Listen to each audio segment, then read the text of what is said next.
All right, Matt Holliday, here he is. Man, thanks for joining us. I know your time is busy, so we are grateful to get some of it. We are in the best time of the year in sports, in my opinion, right? We got college football rocking and rolling, NFL rocking and rolling, but most importantly, we got the MLB playoffs.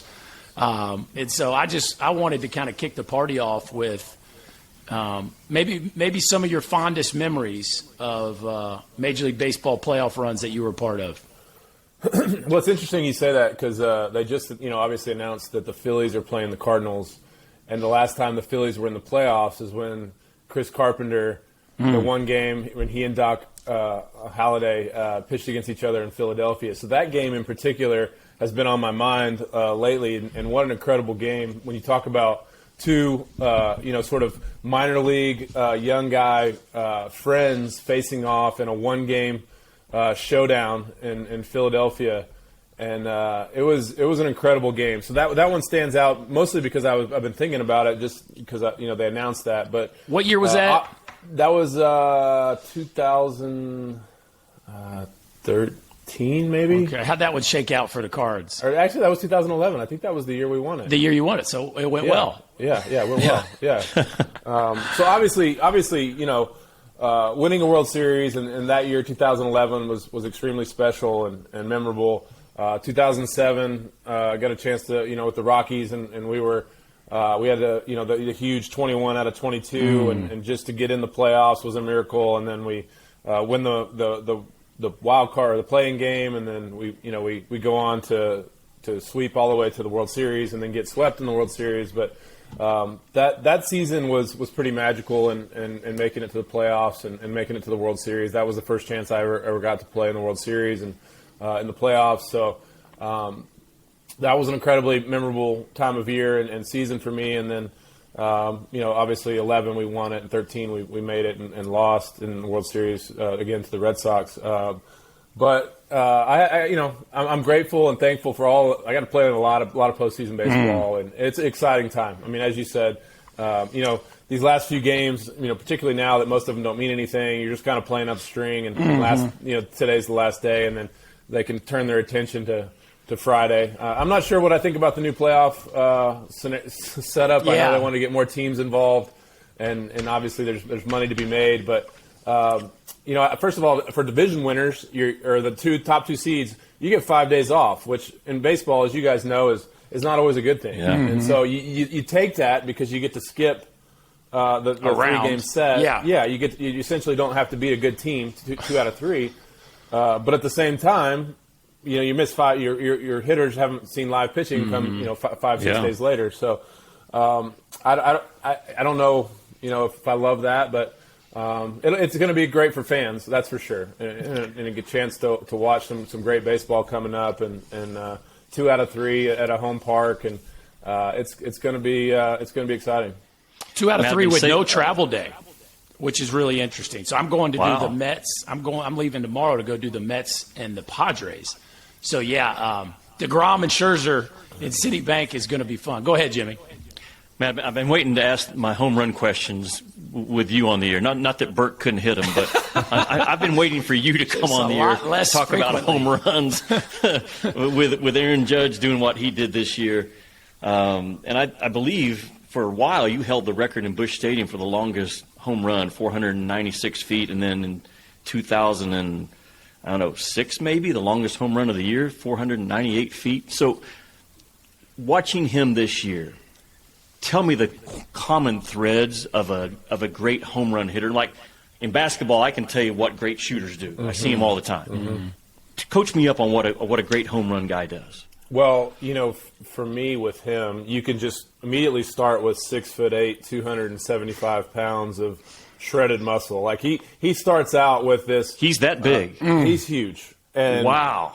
You start out with the year I got to play with him, we became close, and we would have a chance on an off day. We'd go shoot baskets, and I'd throw him alley-oops, and he would dunk them with ease. And then we'd go throw a football, and I'd throw it to him. He looked like Jimmy Graham. Like, this guy could have been, I tell people all the time, he could have been an elite athlete, elite pro at all 3 of the major sports. How about that? He's just an incredibly huge, strong athlete. So we can start there with this, you walk into a room, and you see this guy, and he's he's what you would make if you were drawing up sort of the the video games, if you were creating yourself. So start there, and then you combine that with emotional intelligence. Knew that his swing needed some adjustments. He came up, I think, in 16, and was striking out a lot, and knew that his swing wasn't where it needed to be. So made a pretty drastic swing adjustment, and comes back in 17, and convicted in what he was doing, and so just kind of listening to him talk about his concepts and what he was trying to do and the positions he was trying to get in, I was like, this guy is. And then watching him do it, and we talk about mechanics with shooting, right? There's some non-negotiables, right? There's some stylistic stuff with hitting, just like I'm sure there is with shooting baskets. But there's some non-negotiable positions that you have to get to that all the greats get into, and so I think he learned to get his body in a really good position to have a mechanically sound swing, and for him. His margin for error, he can clip balls to right field, particularly at Yankee Stadium, and he gets rewarded. So he can have people say, well, he has an uppercut swing or a slight uppercut. But for him, his misses are still could be homers. And for a lot of us, we couldn't afford to miss, particularly for me at Busch Stadium, I couldn't afford to clip the ball in Busch Stadium. There was no reward for it. But this guy is just different. He has a mechanically, really good swing. He stays on his backside. He doesn't chase. The fact that he's hitting 315 with, incredible amount of walks, his on-base percentage is high. So he's not just a one-trick pony. He's not out there just trying to hit homers. It helps, like I said, when he can miss-hit it and it's a homer. But I would just tell you guys, he is an awesome guy, and my experience with him and getting a chance to be around his mom and dad, now kind of seeing them and them getting some of the credit that they deserve of raising an incredible human. I'm not surprised that he's handled it so well in New York, been able to, people talk about how much stressful it is to play in New York and how he's been able to do this. He was as even keel and the same dude every day. Just did a great job. His parents did a great job of raising a great human, and so I'm thrilled for him. He's, like I said, he's everything that you would want your son, your buddy, your your teammate, your brother, everything. Teammate. Just an awesome guy. So I'm really happy for him. But in a sort of, he's got great mechanics to go along with incredible God-gifted ability. And what's funny, Jimmy, just so you know, Matt's like 6'4", 240. So I know he's a big guy. Like before Aaron Judge, like Matt was the guy that everybody talked about. Like, so I actually covered a game where when Matt was with the Yankees, I was down there. I was throwing out a pitch because you guys were playing the Astros, and to see Aaron stand next to Matt, and then to hear Matt talk about Aaron the way he does, I'm like, well. Now you know how the rest of us feel standing next to you. I used to feel pretty big, and then I got next to him, and I was like, he's a little different animal. He's a huge dude. So I know you've been answering a bunch of questions on this line, but I feel like our listeners would love to hear some too. So Aaron Judge, obviously, a historic season. Albert Pujols finishing a historic career. And anything you want to add about Yachty or Waino too. But from Judge to Pujols, coach us up on the similarities in those two and maybe the differences as far as mindset and just the way they go about their business. I think the common theme would be a swing that, as we, you love talking swings and keeping the bat in the strike zone a long time, right? Margin for error. These guys, they know how to load their backside and their swing stays in the strike zone a long time. So their margin for error to hit more balls and to hit them, out of the park is better than most, if not all the current guys. So I would start there, but I would say the thing with Albert, I tell people is he was the most confident, unshakable confidence of any baseball player I'd ever been around. And as you know, Chris, most of us are, if we go 0 for 4, we start questioning what we're doing, and we think I need to change something or something's off, and it may lead to the next game, and it may lead to a 0 for 12 before we snap out of it or get a cheap base hit that all of a sudden we've restored our confidence on a blooper. So I always tell you, he was the most confident, and it didn't matter what the previous at-bat was. It didn't matter what the previous 10 at-bats were. He had this supreme ability to go up to the plate every at-bat and expect to do damage, to something great was going to happen. And more times than not, it did. He just you just never see him. And even, Sunday, a couple days ago, I got a chance to go to the ceremony, and I took Ethan with me, and we wound up in the cages, and he came in to do his routine, and he had to get his routine in before this whole ceremony day started, and to watch him do his work, and to watch him do his tee drills, and then into the toss, and then into the pitching machine. He's literally hitting a pitching machine, throwing 75, and he's like 8 feet away from it. So the equivalent, of course, I've done all the math, was he was sitting there hitting 120-mile-an-hour fastballs to the back of the net and just kept scooting up closer and closer and was hitting it. And so just to me, the work ethic, the mindset, the confidence, the unshakable confidence, and then the emotional intelligence to be convicted in their approach and not give up. The sort of, they throw one pitch inside and all of a sudden I'm cheating to the ball in and giving up the ball away. I just think when you watch the greats in all sports, there's this killer mentality. They never give up an at bat. They never give up mentally. They never take an at bat off. They never take a day off.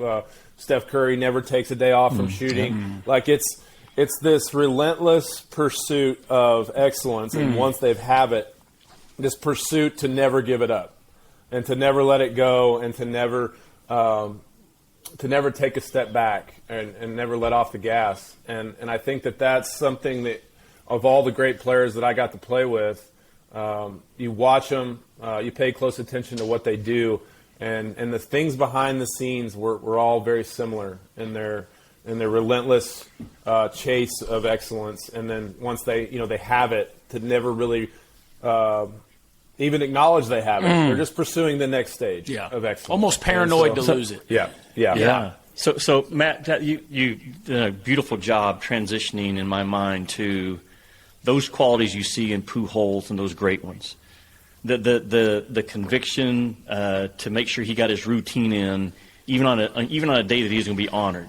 That daily conviction, that daily work, which leads to that unshakable confidence that he has as a baseball player. How does that transfer over to our faith? Because the guys that I look at that are my mentors that sharpen me, I see those same qualities. How important is that? Well, I mean, again, you go back to things that are important to you, and things that are deeply important to you. Those are the things that you're willing to sacrifice other things to do to make sure you do those things, or that to me is it always convenient to get up and do your devotional and to read your Bible and to pray, and it's not. Like I have 4 kids. I know Burke's in the middle of it, and I'm sure you've as well. Like when you have these busy lives, it's tough some days to get sort of grounded in the morning or whenever your quiet time is. It doesn't have to be in the morning, but my point is that things that are important to you, when Jesus is the center of my heart and the importance of to me, then I have to sometimes sacrifice to make sure that my posture is where it should be in regards to my faith, right? So saying one thing and really actually doing it, I think to me is when you talk about discipline, you talk about relationship, and you talk about it impacting your faith, actually impacting your life and how you interact and what you're.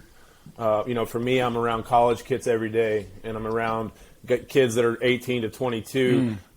Most of them weren't raised in the church and don't really know. They're as you guys know, most of them are seeking something outside of themselves that at that age where there's got to be more to this life. And so I think that I hope that answers your question. I'm does. trying to remember if I'm addressing what you asked me, but I think for me that's very similar. Like, what's important to those guys in their sport is to make sure that like they're chasing excellence and they're chasing consistency and they're chasing, being, disciplined at what they want in their life. And I think that can be the same thing, and those qualities can translate over to how we pursue our relationship with God. Yeah, perfect. They're making time for the things they know are most important, and those are non-negotiables. I thought you said that well. So, most people listening probably know you as a all-star baseball player, but you also just now recently became famous for being the dad of Jackson Holliday. And so, one of the things is funny as you were talking about Aaron Judge, it struck me very similar to what people say about Derek Jeter, right? The humility and kind of the level-headedness and the groundedness to be able to handle the waves and the noise of playing in New York City, right, of being a star in New York City. And as somebody that is fortunate to cover the draft, one of the things I said about Jackson Holliday the whole time people would ask me about him is I think you're buying character. Like you're not to talk about people like their assets, but we know it's pro sports and it is what it is, right? So like if you're buying Jackson Holliday first, you're buying a kid that can handle the mantle of being number one. Why? Because he's been raised so well, and it doesn't take long to be around him and listen to him to know this kid is a grounded dude. So coach us up on number one, being a pro and trying to be an invested dad. Obviously, you got a world-class wife, but your role in that. And number two, like how to handle the noise, I'll just call it, of a son who is being sought after in that regard and trying to keep him grounded, even though he's trying to chase after a goal with excellence. How do you do that? Coach us up. Yeah, I mean, well, first of all, it was crazy that you said, Jackson. I mean, I think maybe you've heard this story, but we were at the press conference in Baltimore for they did the physical, and he got his day to take batting practice and sit and talk to the media, and they gave him his questions, and they said, okay, now we're going to bring up Jackson Holliday's dad. And I thought, wow, that happened fast. Yeah. He used to be Matt Holliday's son. Yeah. And then, it happened fast. And now people refer to me as Jackson Holliday's dad, which I'm totally cool with.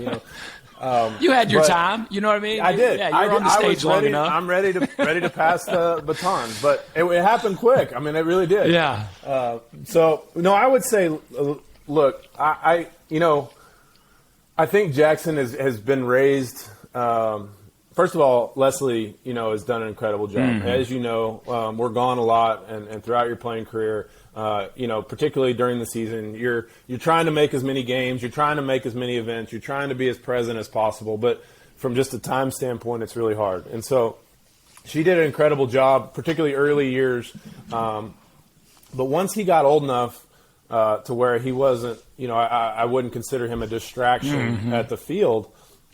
He was with me, and then Ethan after that. But particularly Jackson, and as a young dad, we had him. I was 23, and so as a young dad, and kind of working my way up in the major leagues, he was with me the whole time and saw a lot. I mean, he saw, he was there. He saw, and he would tell you that he saw things he liked. And he saw things that he didn't like. And he saw guys' character that he liked, and he saw guys' character that he didn't like. He saw work ethic he liked and some that he didn't. And so he was very observant. He would tell you, he could tell you guys that were leaders, guys that he thought were perceived as leaders that weren't leaders. And so he was a very perceptive kid and paid close attention and didn't talk a lot, but was very noticing and so he grew up in this environment, in that environment. He saw me play with great players. He saw World Series. He saw playoffs. He saw bad seasons. So he had been exposed to baseball in lots of different ways. And so, I think that, you raise your kids and teach them about Jesus. But I think, as you guys know, it becomes your own as you get into that maturing 17, 18, and now is going forward, where his faith becomes, it's not mom and dad's faith anymore. It's what he really believes about his faith and what his meaning and purpose is, and what does number one overall even mean. Leslie and I have been talking a lot about just how the worldly things are like vapor and how they disappear, and what has eternal value as opposed to what the world will tell you is super valuable. And so I think he's got a pretty good grasp for an 18-year-old kid as he goes into minor league baseball as the number one overall pick. I think he has a good grasp for an 18-year-old of what is really important in life, and I think it gives him good perspective on whether you're the number one pick or, I mean, it all starts over, right? You're just one of the guys now. And I think he does an amazing job. And watching him interact with even his low A teammates this year and rookie ball, and he's very unassuming as far as, he just wants to be friends. He wants to be a part of a team. He likes to practice. He likes to play. And so I don't think that it'll be an issue for him moving forward. As you guys know, sometimes the other guys want to pick on or push at or take shots at. Take shots at the number one pick, the first round pick. He's got this money or that, and I think he'll handle all that really, really well. So he's a good kid, and I'm excited for him. Hey, Matt, that you live in a world. I believe your 4 children are between the ages of 19 and 9, if I did my math right. Yeah. You're around 18 to 22-year-olds all the time. It's not just that age group. My age group as well, and you guys, because of this right here, social media and the voice of comparison in our lives right now. I'm sure you've had some conversations about that with your own children. We have with our own daughter. Can you kind of give our listeners, I think this is a very interesting topic right now that we all deal with, your take on the lies and the voice of comparison that we get into in social media compared to what God's Word really says about us. Could you coach us up on that? That is 100%, Jimmy, what and particularly, we have a Bible study with college kids on Sunday nights, and we've got about anywhere from 30 to 60 kids that show up on Sunday night, and it is a huge part of that age, but it's us too, like our age too. But I think this is what they've been raised in, and this is what they know. And when you talk about comparison and everybody's snapshot of what their life might be looking like and what the reality and what's going on, and everybody's comparing on, and I think it's probably driving some of these depression and suicide rates that are at an all-time high. And so that's one thing that, when Jackson got drafted, I called in all of our family and his girlfriend and everybody that is associated with our family, and I said, look, social media is ruthless, and they're going to start taking any opportunity, pictures. You're going to have people. So let's be prepared for this. I'm not telling you guys you have to get off social media or eliminate your accounts or whatever, but you can't just sit there and read and read and read and read and read. Like, it's got its place. You can have it, whatever, but understanding sort of the risk and sort of the darkness and sort of the comparison and the reality of social media, it is. I mean, it's a very prevalent problem with comparison, and when you talk about what God says about you, and then you want to go and find sort of what the world says about you, and I hate it for our kids, and I hate, I mean, obviously there's parts of social media that are super cool. You can see friends, and you can keep up with people like you've never been able to before. But there's all these people that have opinions about us, everybody, that we never knew existed. And a lot of times, like you talk about athletes, like it's the 1% that's the loudest, and all of a sudden, you run into 1,000 people on the streets, and they can't wait to see you, get an autograph, take a picture, they love you. But we read one comment on Twitter that's negative, and we all of a sudden, our self-worth or our self-confidence this is how everybody must feel. And so, I don't know, I think it's a slippery slope. It's been dangerous for all these people to have this sort of opinion that can be so easily had. And all you have to do is search your name in Twitter, and you can find anything you want to find. You can find people like you. You can find people that hate you. You can making fun of you. It's it's easy to find, anything that you might be looking for, but it's I don't know. I don't know. I don't love it. Yeah.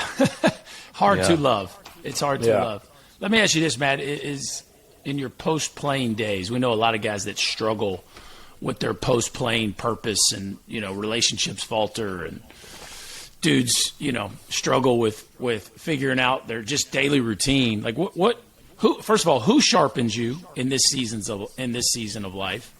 And second of all, like where are you finding your purpose, not just as a father, but away from being a parent?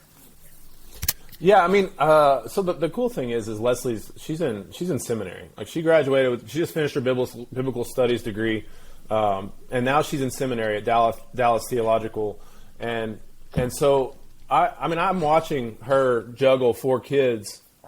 She has a full-time job with PAO Ministries now as the women's director. She's in 2 classes for her theology degree. And she's just handling it. She went and spoke last night. Like I'm sharpened every day by the way that she is handling and what she's doing. Her dedication to she does a Wednesday night Bible study for sorority girls. She runs our Sunday night Bible study for all of our athletes, and we have 50 college kids that come to our house. We feed them. We have Bible study.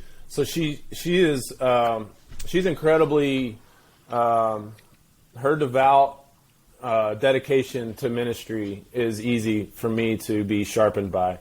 So she is my up close and easily wake up to sharpener.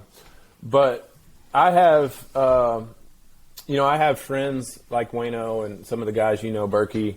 That every chance I get to see them, I don't get to see them enough. As you know, once you stop playing, you don't see your boys as much as you'd like. It's just, life goes crazy. But I would say even Berkman and Wayno and these guys that you catch up with here and there are a big part of, and PAO conference coming up and get a chance to see a bunch of guys. And those type of experiences help me, sort of that resharpening of being around guys like that. But I would say, in retirement and finding your next purpose or your next, it's not easy. Like you said, it's hard. I mean, when you've done that your whole life and then all of a sudden it stops and then your schedule is blank and for you have, a couple jobs and you guys, but your immediate is, well, I'm not just going to sit here and do nothing. I don't sit well. Yeah. So I don't sit and do nothing well. And so some guys dream about this. I had a couple teammates, and you probably did too, that couldn't wait to play golf twice a day and 12 times a week and have nothing to do. And but that's not me, and that's not the majority of pro athletes. And so I got into coaching, so I'm helping coach at Oklahoma State and doing that. But I'm also still very competitive. I play pickleball with some buddies, and that may sound silly, but it gets pretty – I mean, it's 2-on-2. It's the same 2 versus the same 2, and there's trash talk. And we meet up anytime we can. We change the rules. If you hit somebody with the ball, like in the air, it's 2 points immediately. So, like, there's incentive to hit guys, and so they're just finding ways to exhaust your competitive spirit. You just totally wrecked my vision of the pickleball world. So I'm having I got a mind blown moment right now. I'm gonna need a second. Matt Holliday playing pickleball. Feel sorry for that ball. It's one of the tennis coaches, a wrestling coach, and then one of our other baseball coaches. So it's not dink ball. It's not like some of the things you might see on closer to war ball. Yes, it's in our barn that has sport court, so it bounces higher, plays faster. Okay, like you get your heart rate going. I hear you. Yeah, it's like pickleball on like next level, like extreme pickleball. So. But I play basketball twice a week, and I work out with the football strength coach, and I let him just challenge me every day with crazy stuff. So we're just I don't know, I guess just always competing, finding things that sort of challenge me from a physical and mental standpoint that I think is good for me. Hey Matt, I want to get you out of here after you ask this question. After your answer, because I've had some feedback through our podcast, some text messages, some DMs. I think we have some listeners that struggle, and maybe we all do at times, in doubting that God could really love me like your podcast says he does with what I've done with my past. I don't know if you've had conversation with people about that have come to you with that question, but what would you say to someone right now they're doubting that God could really love them like we know he can? You know, I think, Jimmy, the first thing that comes to mind is you can point to every person in the Bible. When you talk about Paul, who wrote most of the New Testament, I mean, if there was anybody, he was killing and imprisoning Christians and people that were loving Jesus. His sole goal in his life for a long time was to kill them, get rid of them. And so you talk about David, and you talk about pretty much you can go through the Bible and find some pretty despicable sins from all of them that we would, that we can sort of relate to and say, look, these are people that God used and used them for big things. And I would say, look, like his grace is sufficient for everyone. And he wouldn't have died on the cross if we didn't need his grace. And that's all of us. And that's all of our wretched hearts. Like that's, when you start getting into my sins are worse than others, like there's plenty of people in the Bible to point to that sins are equal to or worse than anything that we could possibly do. So, I would say, Jimmy, that if you read and God and let Jesus' word speak to us, it's very clear that he has plenty of grace on a daily basis for all of us and all of our sins. And that's why he died on the cross. And that's why when he says his blood has covered us, he's talking about all of us and all of our sins when we put our faith in him. So that's a tough question because you can never know exactly what people are going through or what they've been through. But I just think that when you look at the characters of the Bible, they're all a mess, just like we are. That's absolutely. I mean, it's just that's just the way it is, and I think that that's on purpose. God used those people because he knew there was going to be people like you're talking about that said, my sin is too much. God can't love me. There's, I'm not good enough. He can't use me. And that couldn't be more wrong. Well, Matt, we're grateful for your time, brother. Thank you for investing in us. Thank you for coaching us up. Thank you for the way you're coaching up people in your everyday life. And thank you for the example, being bold in your example, brother. We appreciate you. We pray blessings on you and your crew. And hopefully we can have you back sometime. So thanks for your time, brother. Matt, thank you. Anytime. Yeah, it's great being on with you guys. Two of my favorites. Love being on here. Appreciate you. Thank you.